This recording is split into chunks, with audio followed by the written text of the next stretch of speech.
Shalom, saudara silakan duduk. Saya enggak apa-apa. Cuma pengen duduk aja. Saya tuh sakit sedikit, saudara. Cuma semua obat enggak boleh diminum, jadi pusing saya tuh. Ya, jadi obat ini enggak boleh, obat itu enggak boleh, ya. Jadi akhirnya ya begini nih, ada yang boleh sih, tapi dosisnya dosis bayi, saya kan orang tua. Ya, saya minum paracetamol sehari cuma paling 1 tablet. Obat flu diminum enggak boleh. Obat apa semua enggak boleh. Jadi ya wis. Tadi malam tuh saya minum 1 obat, memang itu obat syaraf. Akhirnya pagi ini saya mabok, saudara. Mabok, jadi duduk aja ya supaya enggak jatuh nanti. Jadi saudara-saudara, hari ini kita akan bicara tentang lebih akrab dengan Roh Kudus. Ini setelah kenaikan Tuhan, kita biasanya mengadakan doa 10 hari mohon pencurahan Roh Kudus. Karena itu kita bicara soal Roh Kudus. Cuma saudara-saudara, saya pikir-pikir gitu ya, kalau saya jadi Roh Kudus tersinggung saya tuh. Cuma dibicarakan setahun sekali, musiman. Ya, selama masa-masa apa? Kenaikan Tuhan sampai hari Pentakosta kita ngomong Roh Kudus, sudah itu embuh lah gitu ya. Nggak tahu gitu ya. Jadi tamu musiman, nggak boleh gitu saudara-saudara. Ya, nggak boleh gitu. Roh Kudus itu bukan musiman, ya. Dia adalah pribadi yang harusnya akrab dengan kita. Salahnya kalau nggak akrab bukan pada Roh Kudus, kita aja nggak mau akrab, nggak pernah ngomongkan, ya mikir aja soal Roh Kudus enggak, ya.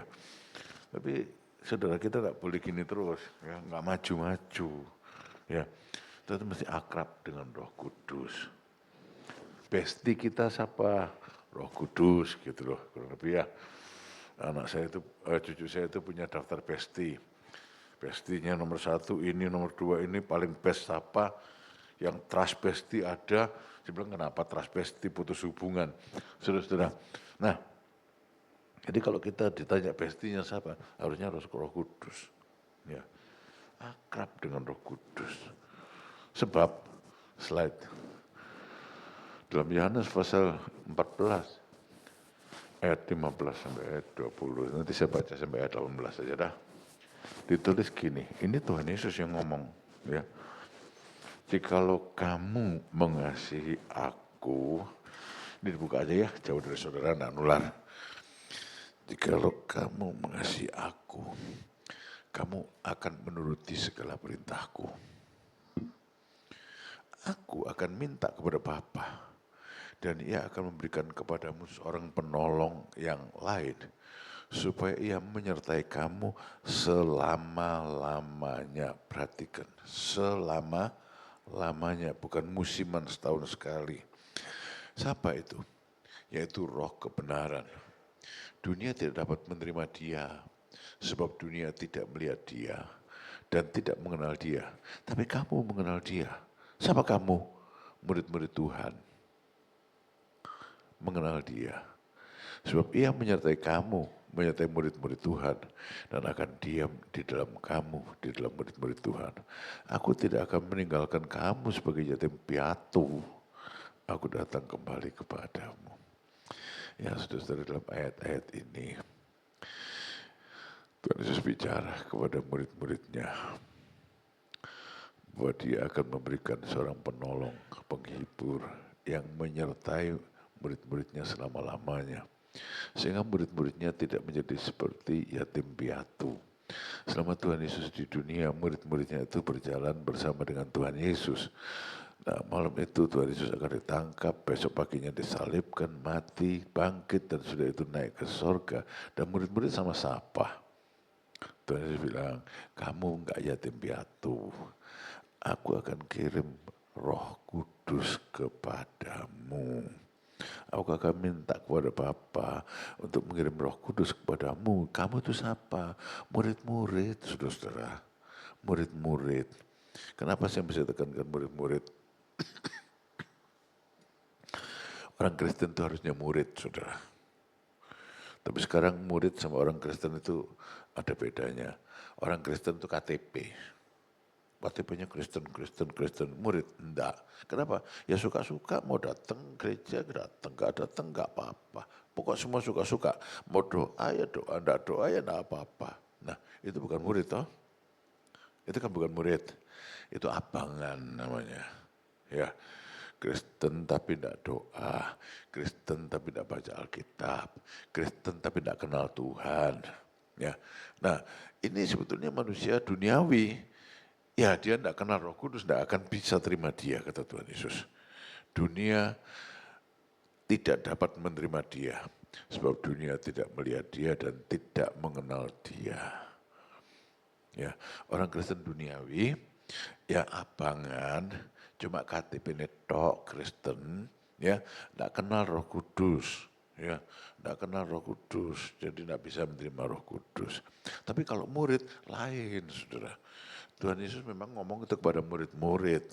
Kalau murid itu kan beda, ada disiplin, ya toh, ya ada disiplin.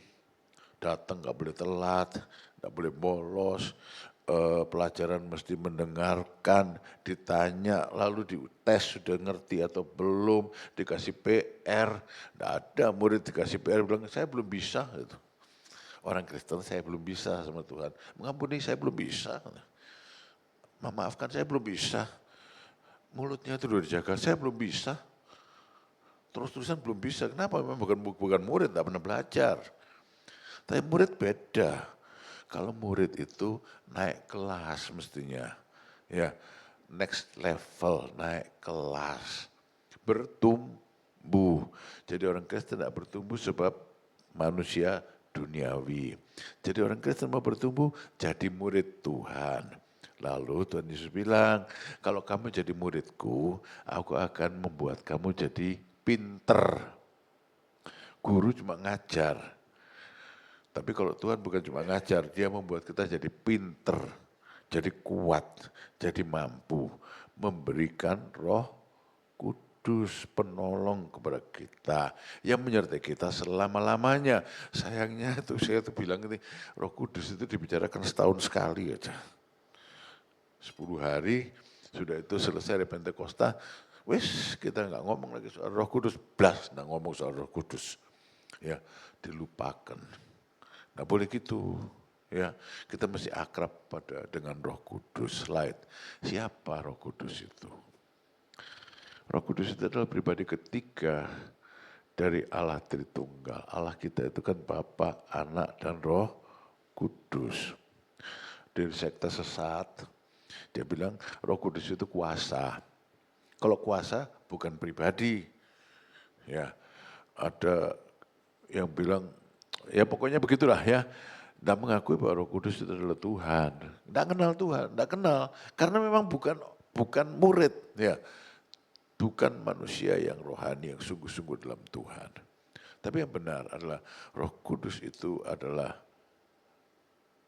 Allah Tritunggal, terdiri dari adalah Bapa yang tinggal dalam keterang yang tidak terhampiri. Anak yang melaluinya orang bisa melihat Bapa, kalau melihat Tuhan Yesus berarti melihat Bapa, dan Roh Kudus yang tinggal menyertai kita di dalam hati kita. Ya, dia bukan cuma sekedar kuasa, ya. Jadi kita sekarang yang memang yang ngarang nyanyi sudah katanya nyanyi kuasa ya kuasa gitu, kita tuh kepikir ini Roh Kudus itu kuasa begitu ya. Roh Kudus itu berkuasa, tapi Roh Kudus itu bukan kuasa, kan beda ya. Roh Kudus itu berkuasa. Tuhan Yesus di dalam sebagai manusia dia berjalan berkeliling kemana-mana berbuat baik, menyembuhkan orang sakit, melepaskan orang yang dirasuk setan dan sebagainya sebagai manusia itu waktu Tuhan Yesus ya dengan kuasa Roh Kudus. Kenapa? Karena Roh Kudus ada di dalam Tuhan Yesus. Kenapa hidup kita tidak berkuasa? Nggak ada Roh Kudus di dalamnya. Mungkin itu masalahnya. Ya. Tapi yang benar adalah slide. Tuhan Yesus menjanjikan pada para rasul, murid-muridnya tadi sudah jelaskan, sebelumnya naik ke sorga, bahwa ia akan mengutus Roh Kudus untuk selama-lamanya menyertai mereka, menyertai setiap orang percaya yang menuruti atau taat pada perintah Tuhan karena mengasihi Tuhan. Yang enggak menuruti perintah Tuhan, yang enggak mengasihi Tuhan, kepadanya Tuhan tidak berjanji karena bukan murid. Ya, bukan murid. Saudara, slide berikutnya. Yohanes pasal 14 ayat 15 sampai 17a. Jikalau kamu mengasihi aku, kamu akan menuruti segala perintahku. Aku akan minta kepada Bapa dan ia akan memberikan kepadamu seorang penolong yang lain, supaya ia menyertai kamu selama-lamanya, yaitu Roh kebenaran. Coba pikirkan saudara dan jawab. Saudara ini mencintai, mengasihi Tuhan Yesus apa enggak sih? Sudah mengasihi Tuhan Yesus apa enggak? Ya, kita seringkali mendengar Yesus mengasihi kita. Anak sekolah minggu yang bertobat di awal abad ke-20 pasti mereka tahu nyanyian ini. Yes, Jesus love me. Yes, Jesus love me. Nyanyian anak sekolah minggu ya. Yesus mengasihi aku. Tapi sekarang masalahnya, aku mengasihi Tuhan Yesus enggak. Aku mencintai Tuhan Yesus atau belum? Apa bukti yang mencintai? Menuruti segala perintahnya. Jikalau kamu mengasihi aku, kamu akan menuruti segala perintahku. Di zaman dulu saudara, hubungan guru dan murid itu begitu akrabnya, sehingga guru dan orang tua itu sederajat. Zaman dulu itu gitu ya. Kalau saudara lihat film-film kungfu ya, bagaimana anak-anak didik itu taat kepada orang tuanya, taat kepada guru kungfunya, taat sekali, mengasihi gurunya, di mana gurunya ada, di situ muridnya ada. Ya, jika kamu mengasihi aku, sekarang Tuhan Yesus ada di mana? Ya, menuruti segala perintahnya, ya aku belum bisa lah, ya itu kata Tuhan. Ya, kamu sekolah supaya bisa. Kalau nggak bisa kan perlu sekolah. Jadilah murid. Saya kadang menasihati orang Kristen gini, ya saya belum bisa lah om, saya masih manusia. Ya justru karena itu mesti belajar. Ya, mesti belajar jadi murid. Tidak ada ceritanya belum bisa. Cucu saya perempuan itu nakal. Suruh belajar enggak mau. Pinter, tapi nakal, enggak mau belajar, enggak disiplin. Semoga cucu saudara pinter dan mau belajar. Dia remet, ngerti remet? Ulangannya jelek, disuruh ulangan lagi. Ya suruh ngulangi. Tahu ngomong sama mamanya gimana? Ini ya Ma ya, Icil ini remet karena belum hoki aja kata. Aduh anak ini ya, nakalnya tuh. Ya. Mamanya itu terlalu murah hati kepada anaknya. Nah, anak saya tak cewer, kamu gak belajar. Karena Icil belum hoki aja katanya. Mamanya ketawa, saya juga gak bisa ngomong apa-apa, cucu ya. Cucu. Saudara, orang Kristen tidak bisa bukan karena belum hoki, karena gak mau belajar. Ya, gak bisa mengasihi karena gak belajar mengasihi. Gak bisa mengampuni karena gak belajar mengampuni. Kenapa gak belajar mengampuni? Ya gak pernah disakiti hati sama orang sih. Atau kalau disakiti hati sama orang, sudah saya gak mengampuni tapi tak satru, orang yang ngerti satru. Ngerti satru. Ya, saya sih gak marah sama dia, gak balas, tapi sudahlah dia nyakiti hati saya, tak satru sama saya. Ketemu melengos. Ya, ketemu melengos. Ini bukan murid, saudara. Ini bukan murid. Tapi murid Tuhan mampukan. Karena apa? Dikasih Roh Kudus. Ya, bukan roh. Saya itu ada roh dalam saya itu. Roh manusia saya. Yang marah, yang dengki, yang fitnah, yang bohong. Aduh ya segala macam itu roh Joni itu.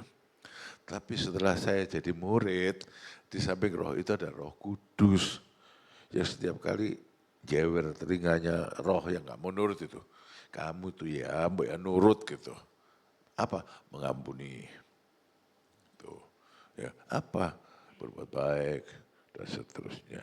Dia menjadi penolong yang lain. Supaya ia menyertai kamu bukan sementara waktu. Bukan musiman setahun sekali.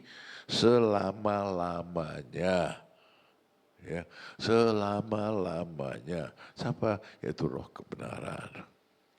Jadi saudara-saudara, karena dia menyertai kita selama-lamanya, kita seharusnya mengenal dan makin akrab dengan roh kudus. Ya enggak? Namanya menyertai kita, masuk kita enggak mau akrab. Bisa sih disertai tapi menyertai tapi enggak ngomong. Bisa. Enggak ngomong, enggak apa.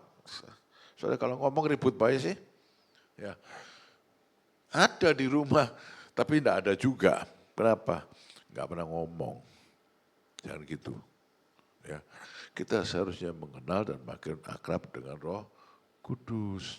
Ya, kenapa? Karena Roh Kudus itu kan dikatakan penolong. Ya, slide. Roh Kudus itu kan dikatakan sebagai penolong dan juga penghibur, menghibur. Maka perannya dalam hidup kita adalah menolong dan memampukan kita serta memberikan penghiburan sejati. Lah kalau Roh Kudus itu tidak ada atau dianggap tidak ada dalam hidup kita, diajak ngomong aja enggak, dibiarin aja. Kapan dia bisa menolong kita? Kapan dia bisa menghibur kita di dalam segala masalah dan kesusahan kita?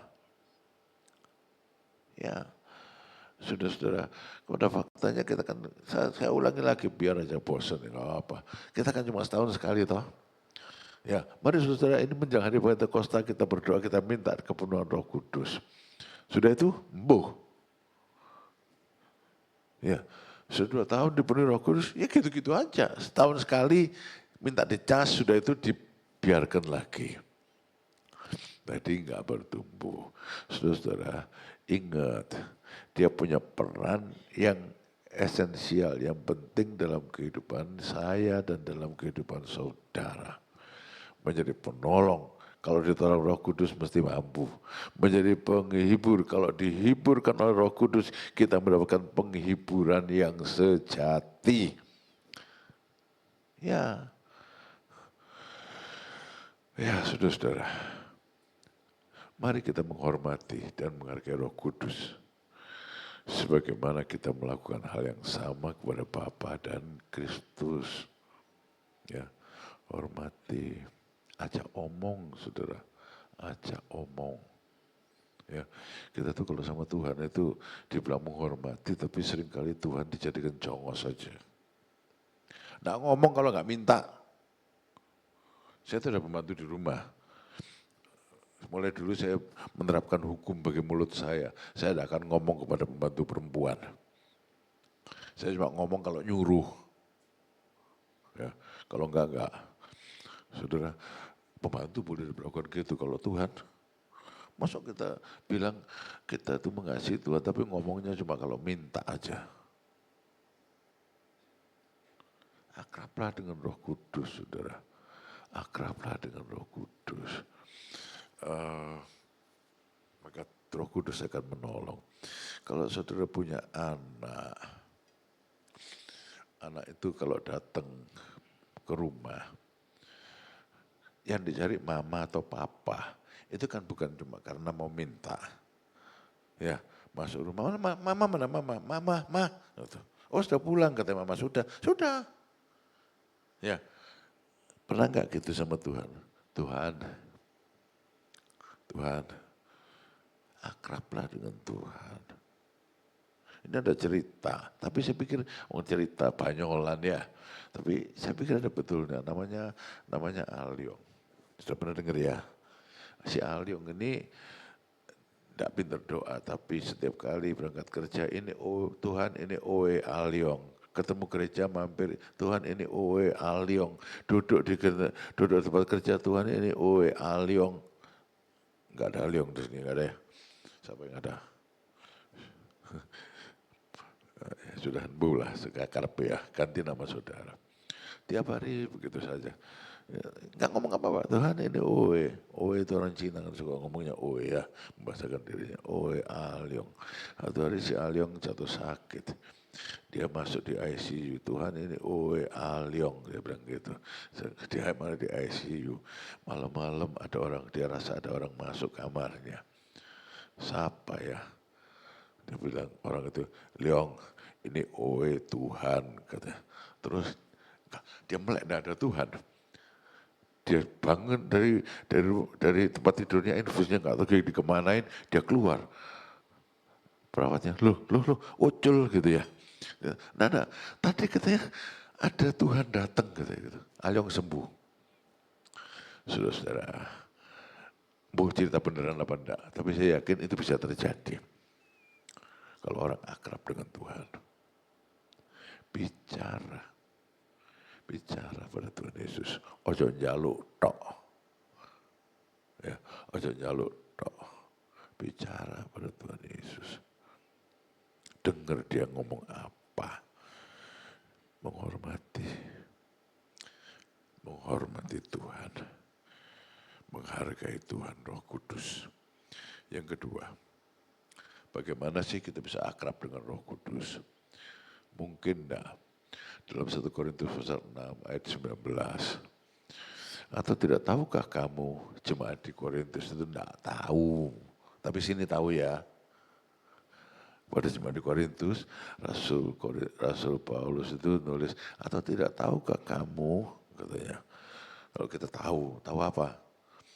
Bahwa tubuhmu adalah bait Roh Kudus yang diam di dalam kamu. Roh Kudus yang kamu peroleh dari Allah. Dan bahwa kamu bukan milik kamu sendiri. Saudara tahu enggak? Kalau tubuhmu adalah bait Roh Kudus. Saudara tahu enggak? Kalau tubuhmu adalah bait Roh Kudus. Ya, kalau kita tahu tubuh kita adalah bait Roh Kudus, maka kita sadar ada Roh Kudus di dalam kita. Slide. Kalau dia ada dalam kita, maka kita bisa akrab dengan Roh Kudus. Kalau dia jauh di awang-awang, cuma dibayangkan sebagai kuasa gitu saja, ya kitanya tidak akrab. Masa kita bisa akrab sama penguasa?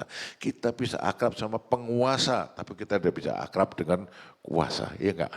Soalnya kuasa itu kan bukan pribadi.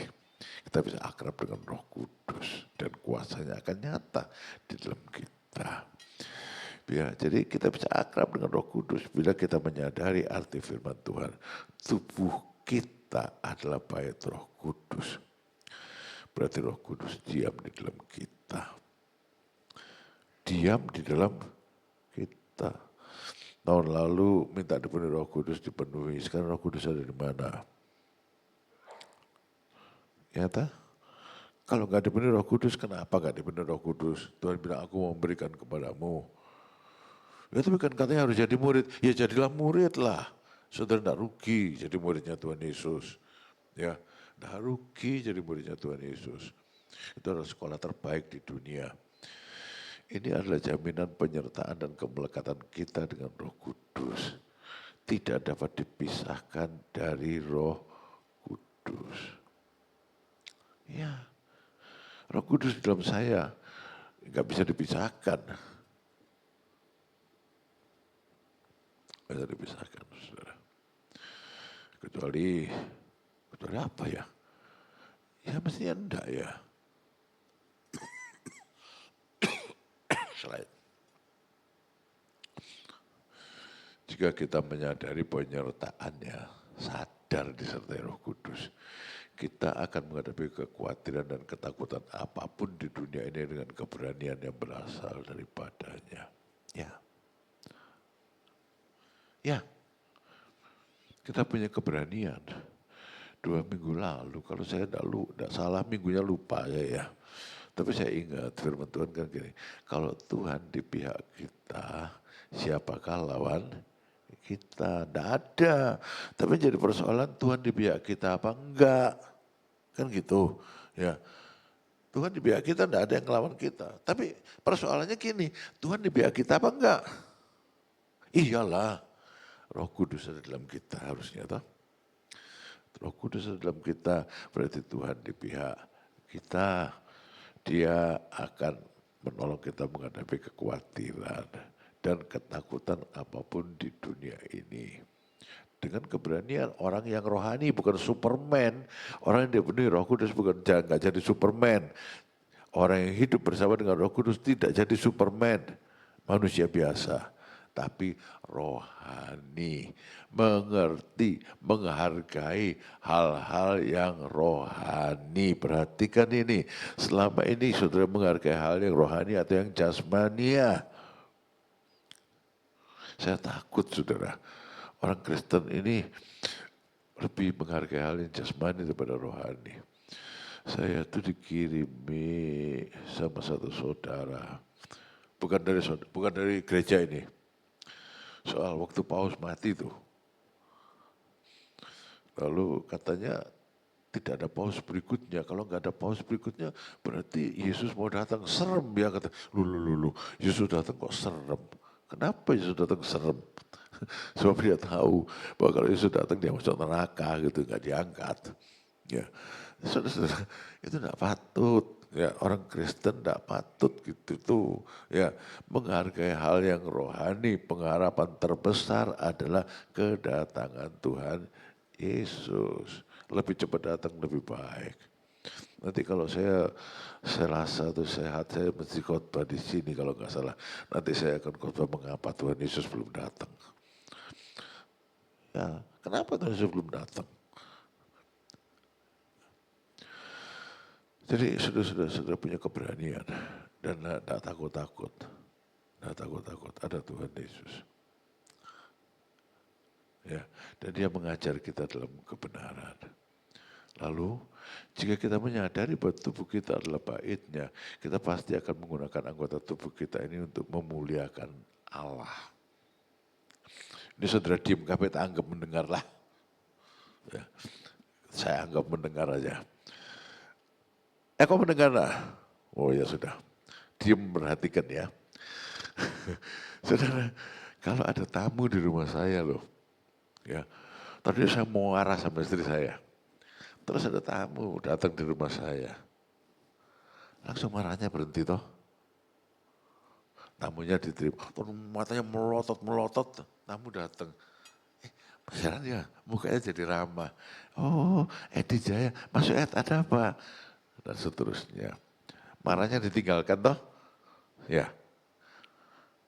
Betul enggak? Atau saudara ada tamu, enggak ada tamu, podoin mau ngamuk baik. Kan gitu. Karena ada tamu, maka saya mengendalikan diri. Bisa? Bisa. Kenapa enggak bisa? Bisa toh? Ya, bisa. Tamu ini enggak mulai-mulai. Oh, ada di situ terus. Ada di situ terus. Oh, disuruh pulang. Tamu ini bukan minta tolong, tapi Pak tamu ini menolong. Tamu yang datang ini bukan minta tolong, tapi menolong. Mau disuruh pulang? Ya akibatnya saya mengendalikan marah saya toh. Biar ya sudah baik-baik terus. Tamunya nggak pulang-pulang ya sudah baik-baik terus. Itu Roh Kudus dalam kehidupan kita. Dia datang untuk menolong. Kalau Roh Kudus ada dalam diri saudara dan dalam diri saya, iya mengendalikan diri. Buah roh adalah penguasaan diri.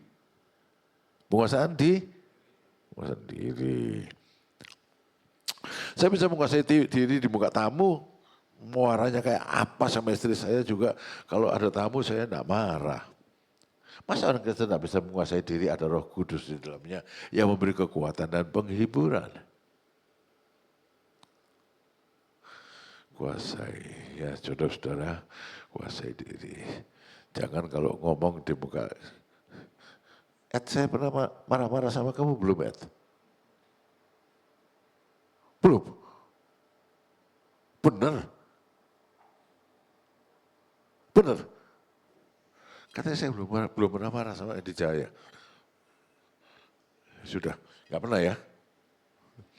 Nggak jadi. Oh saya nggak pernah marah. Ya, lanjut aja. Jadi gitu saudara-saudara ya. Ya, jadi gitulah kita perlu mengendalikan diri. Ada orang yang ngomong, ya gitulah, wis, enggak diteruskan nanti, tapi sebentar pikiran saya mesti diluruskan lagi nih. Ya, kalau ada Bapak tanya sama Roh Kudus, saudara, dia menolong, dia menghibur, jangan dibiarkan saja. Saya tuh sakit sudah berapa hari. Saya paksakan untuk tetap datang doa pagi. Kamis saya paksakan untuk ke sini. Sakitnya ringan, saudara. Tapi obatnya tidak ada yang boleh diminum. Obat yang ini meracuni ginjal, obat ini menyebabkan gula darah tinggi, obat ini menyebabkan prostatnya bengkak, obat ini menyebabkan jantungnya berdebar, pusing saya. Ya, obatnya banyak tapi tidak bisa diminum. Jadi akhirnya ya sakitnya berlarut-larut. Sakitnya berlarut-larut. Hidung ini dua-dua mumpet. Orang bilang gampang miring ke kanan tetap mumpet dua-dua, miring kiri tetap mumpet dua-dua, duduk tetap mumpet dua-dua, jadi mangap. Lidahnya kering, lidah kering itu bengkak, sudah kecokot. Bolak-balik kejadian seperti itu, kecokot, ngerti kecokot nah? Ya. Gangguan-gangguan kecil tapi menyebabkan kesulitan besar. Pagi ini sebetulnya saya ingin siapa suruh gantikan saya khotbah gitu ya. Ya sudahlah, saya bilang saya mau khotbah. Tadi malam itu gak bisa tidur, saudara. Gak bisa tidur. Ini dua-dua mumpet. Mangap gak bisa napas, pokoknya gak bisa tidur. Saya doa, nggak tengking-tengking ya, tapi minta Tuhan hidungku ben bolong coba. Satu aja mending. Nggak bolong-bolong juga, saudara. Nggak bisa nafas sampai sekarang ini hidung saya mumpet. Doa. Tuhan ini wis jam 1, belum tidur gimana ini. Ya doa, wis doa mulai tadi, saya bilang. Doa mulai tadi, ya sekarang doa lagi, doa sampai cuma hati didoakan lah. Jadi saya turun, saudara. Saya duduk di bawah bojoku, Pak ngapain doa? Saya bilang, doa gimana ya? Jadi sudah nggak doa lagi buat hidungnya mumpet, katanya sudah jemaat. Tak sebuti sitok, saudara. Mau satu-satu sebutin mulai di Losari sampai yang di Panembahan. Megu sekarang ada Megu. Sebuti sitok, satu. Hidungnya masih mumpet terus. Tapi Roh Kudus belum suruh doa. Ya doa lah. Sailingnya. Selesai mungkin sekitar jam 4. Jam 3.50. Hidung masih mumpet. Saya tidur, saudara bangun tadi jam 6 mabok, jam 7 baru bangun. Saudara-saudara, tanya sama Roh Kudus apa yang bisa dilakukan. Tanya, dia akan menolong kita. Dia akan menghibur kita. Ya, saya ngotot supaya hidungnya mumpet, tetap mumpet sampai siang ini masih mumpet. Tapi bisa tidur tadi pagi. Setelah selesai doakan seluruhnya wabit doakan sailingnya. Satu persatu. DJ juga termasuk. Tapi kan WL bukan ternyata. Bojone. Ya, istri DJ itu. Ingat dulu waktu konseling pernikahan sama saya. Saya ngomong apa?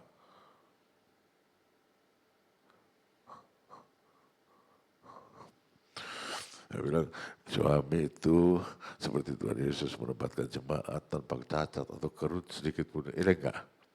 Itu suami terhadap istri, saya bilang. Jadi awas lu ya. Saya bilang. Kalau 3 bulan lagi Endang jadi jelek, awas lu ya. Saya bilang. Endang harus lebih ayu, ingat enggak? Ingat. Sekarang lebih ayu enggak? Saudara, belajarlah dari Tuhan Yesus ya. Belajarlah dari Tuhan Yesus. Minta Roh Kudus menolong saudara.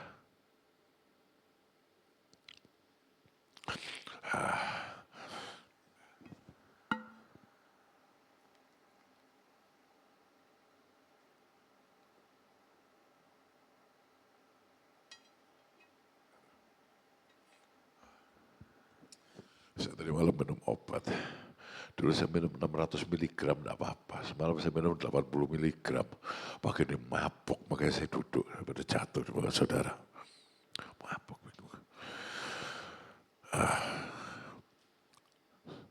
Mari saudara, sadari Roh Kudus dalam diri saudara.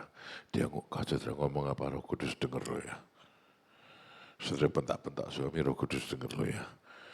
Saudara bentak-bentak pembantu, Roh Kudus denger lo ya. Dengar. Saudara bentak-bentak mantu, Roh Kudus dengar. Dia sudah pernah dibentak apa belum?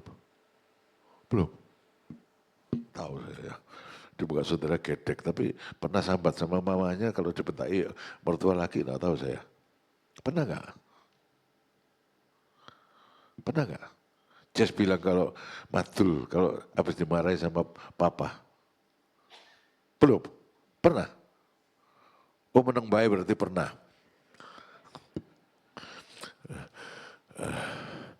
Belum pernah lah. Saudara, mari ingat.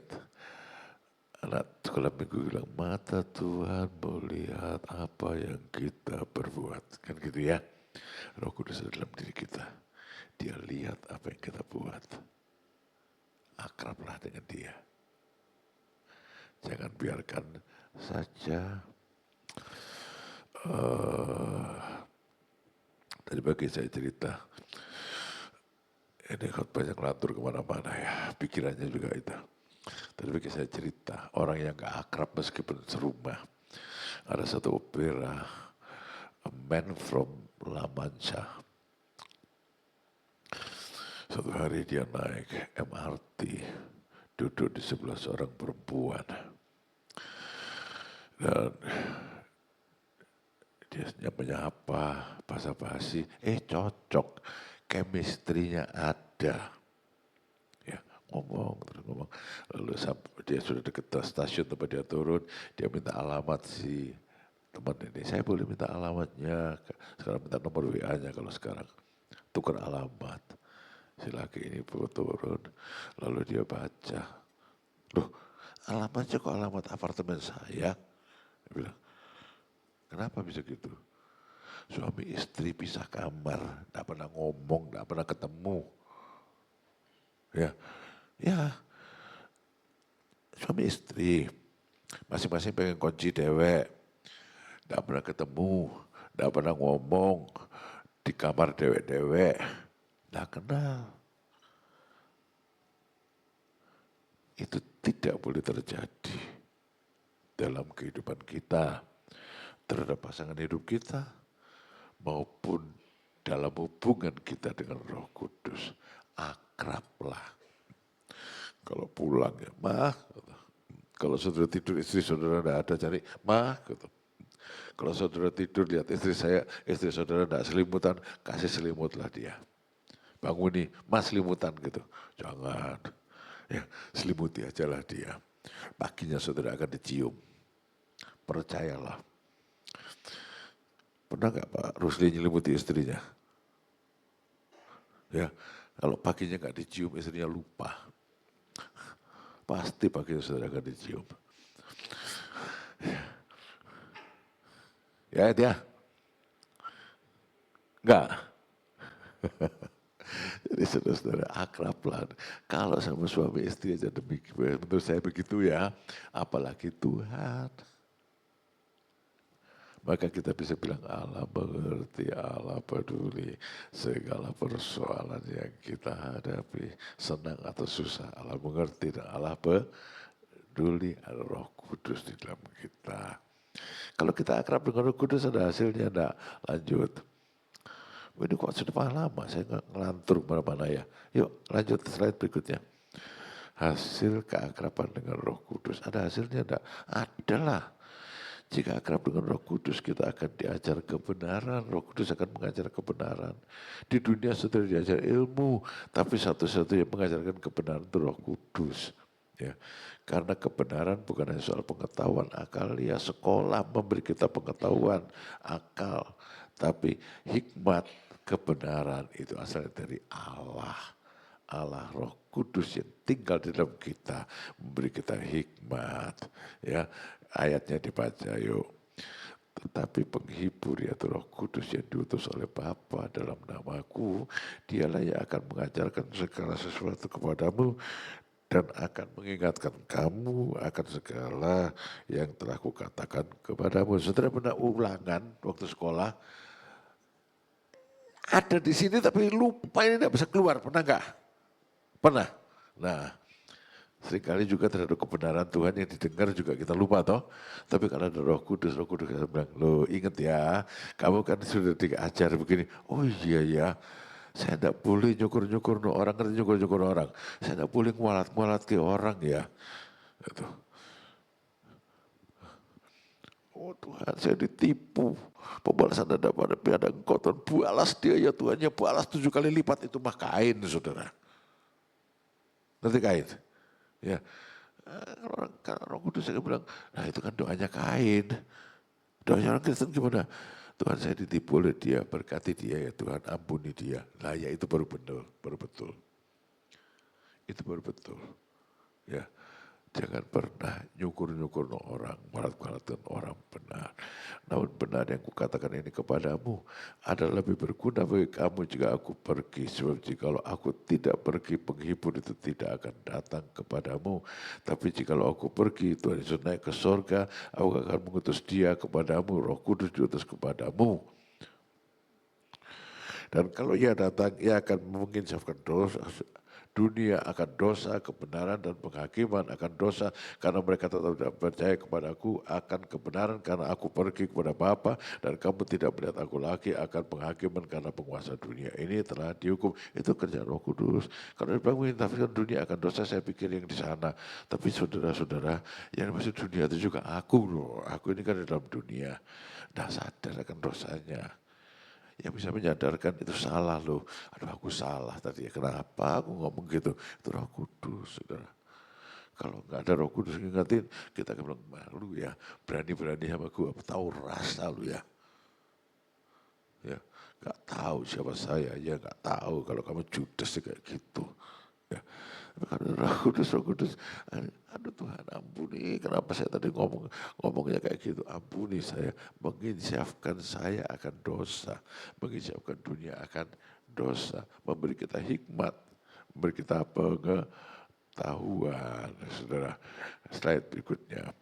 Sesudah diajar kebenaran Kristus, kita selalu diingatkan akan kebenaran supaya ketika diperlukan kita dapat memahami dan menggunakannya kembali, diingatkan dalam segala situasi kehidupan. Saya punya cerita. Cucu saya lagi si Priscilla tuh, tadi enggak hoki ya. Bisa itu baca Alkitab. Terus dia itu baca di Amsal. Lebih baik duduk di sotoh rumah daripada duduk bersama dengan istri yang cerewet dan pemarah, kurang lebih gitulah. Ya, terus dia datang ke mamanya, mama ada Alkitab lain enggak? Ada Alkitab kan ada beberapa terjemahan ya. Jadi saya umur berapa sih ya? Lupa saya, masih SD kelas 4 lah ya. Dia cari Alkitab lain. Di Alkitab lain ditulis gini, lebih baik duduk di suatu rumah, artinya sih sama, tapi bahasanya mungkin lebih kena ya pada anak ini.